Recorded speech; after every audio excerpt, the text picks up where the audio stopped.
Hi, I'm Adam Porter, and this is Programming Mobile Applications for Android Handheld Systems.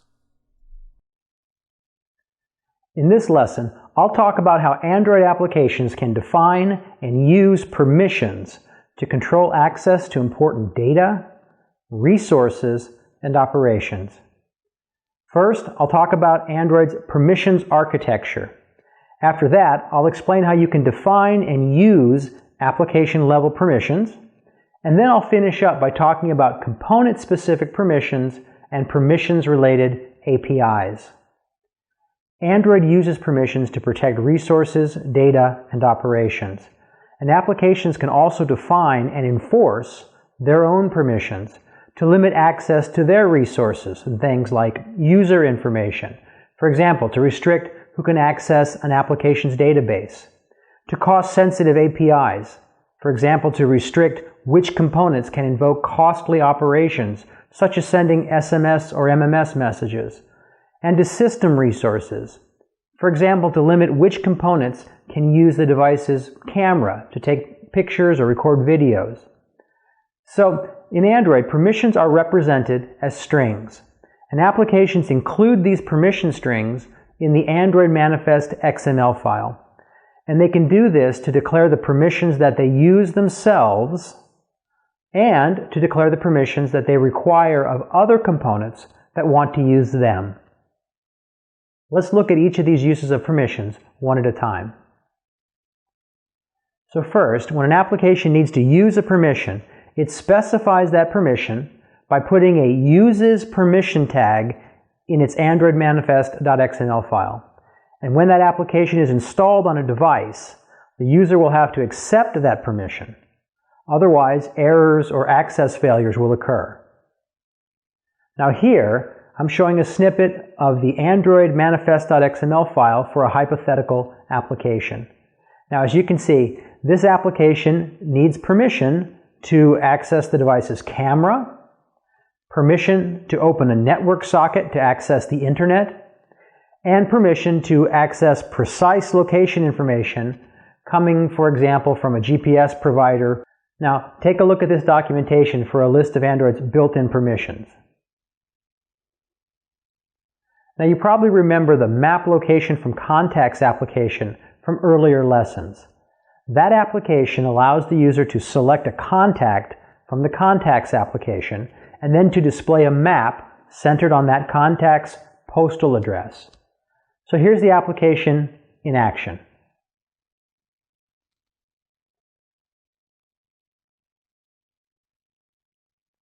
So here's my device. Now I'll launch the Map Location from Contacts application. Now I see a button that will allow me to select a contact. When I click on that button, the Contacts application shows me my contacts and allows me to select one of them. Once I do that, that contact's postal address and other information is passed to Google Maps, which then displays a map centered on the postal address. But as I've said a few times now, my contact list is private information. Android doesn't allow just any application on my device to have access to that list of contacts. So how did Map Location from Contacts get access to it? That's right, the application must have declared that it uses the appropriate permission. And where should we look to confirm that? Again, that's right, we should look in the Android manifest.xml file. Let's do that now. So here I've opened up the Map Location from Contacts application in my IDE. Now I'll open up the Android manifest.xml file, and we'll take a look inside. As you can see, there's a uses permission tag that declares that this application uses the built-in read_contacts permission. In addition to declaring the permissions they use, Android applications can also define and enforce their own permissions. Now suppose that you've written an application that performs some privileged or dangerous operation. You might not want just any application to be able to invoke yours. So Android lets you define and enforce your own application-specific permission. And that means that other applications must be granted your permission, or Android will not allow them to use your application. Let's look at this in more detail with a simple example. So here's a simple application called Permission Example Boom. Now we're going to pretend that it performs some kind of dangerous action. In real life, that might be something like formatting your external memory card. Now let's take a look at this application in action. Here's my device. And now I'll launch the Permission Example Boom application. And boom goes the dynamite. Now, since this operation is clearly dangerous, we don't want just anyone to be able to start this application. So we're going to define and enforce our own application-specific permission. Now let's open up the Android manifest.xml file to see how that's done. So here's the Permission Example Boom application. Now I'll open up the Android manifest.xml file and we'll take a look inside. Here you can see a permissions tag that defines a new permission. The permission's name is course.examples.permissionexample.boom_perm. In this example, the permission tag includes two other attributes, a label and a description, which can be shown to the user when they are installing the application. The values for these strings are in the strings.xml file. Now if we scroll down a bit, you can see that this application also includes this permission as an attribute of the application tag.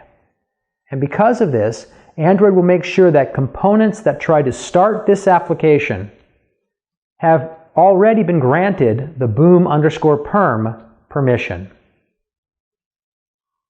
Now since the Permission Example Boom application now requires the boom_permission, any other application that wants to use it will first have to acquire that permission.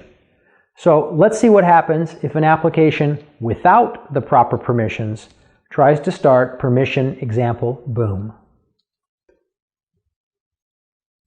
So here I'm showing my device, and I've installed a second application on the device called Permission Example Boom User. And when I launch this application, it presents a single button labeled Detonate. And if I press this button, the Boom User application will start up the Boom application, which, as I just showed, requires the boom_perm permission. The Boom User application, however, does not have that permission. So Android should prevent it from starting up the Boom application. Now before I press the Detonate button, I'll also point out that I've opened the IDE and that it's showing log output from the running device. Okay, so now I'll press the Detonate button. And as expected, something bad has happened. The device is showing an error dialog telling the user that the Boom application has stopped. And if we also go and look at the log output, we can get more information as to the cause of this problem. And as you can see in the log, Android has thrown a security exception saying that Boom User requires the boom_permission. So let's fix that problem. Now if Boom User wants to use the Boom application, then it has to first declare that it uses the boom_permission. To do that, it will put a uses permission tag in the Android manifest.xml file. Let's see that in the code. So here's the Boom User application code. And now I'll open up its Android manifest.xml file. And here you can see the uses permission tag with a name attribute whose value is the same as the permission that's defined by Permission Example Boom. Okay, so now that we've added the uses permission tag, I've reinstalled the Permission Boom User application on my device. So let me go to the home screen and launch it. Now there's the Detonate button again. And so now I'll press it, and boom goes the dynamite as expected. So far, all the permissions I've shown you have applied to the entire application.